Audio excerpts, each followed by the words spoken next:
I'm Shahana Maji, And I'm Renee Boterius. and today we're going to perform for you Experiment 4, a double displacement reaction. This type of reaction uses two compounds, in this case aqueous sodium hydroxide and aqueous nickel 2 chloride.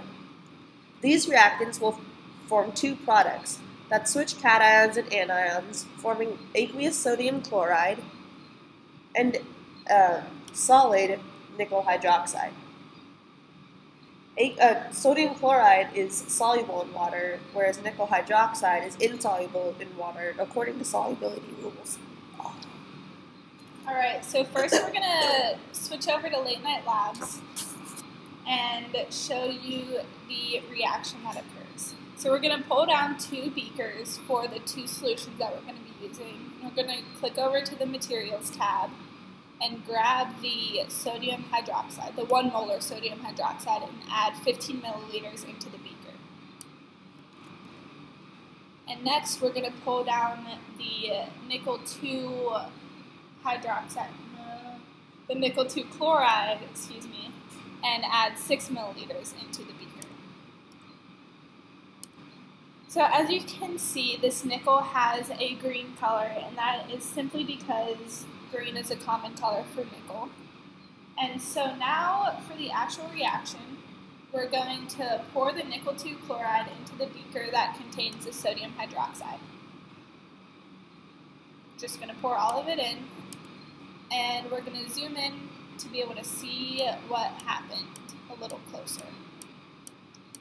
So just from here you can tell that there's a green solid that formed on the bottom. So because of that green color we can tell it's nickel.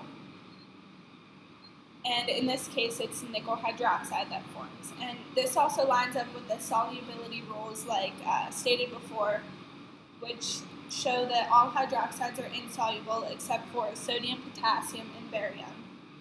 And the solid rests at the bottom of a solution that contains sodium ions and chloride ions because this compound is a compound that completely dissociates in solution. It's also an example of a precipitation reaction, where two aqueous solutions react and produce a solid. Here you can see the green is the solid. Now going back to the equation, the NaOH aqueous plus nickel chloride aqueous yielding nickel hydroxide and sodium chloride, we can see that the equation isn't actually balanced. So according to the law of conservation of mass, matter cannot be created or destroyed, so we have to balance the equation. You basically put a 2 in front of the NaOH because there are two hydroxides in the nickel hydroxide in the products, and then you put a 2 in front of the NaCl in the products, the sodium chloride, because there's two sodiums now in the reactants. This would produce, so basically 2 moles of sodium hydroxide and 1 mole of nickel chloride yields 1 mole of nickel hydroxide and 2 moles of sodium chloride, as seen in the experiment.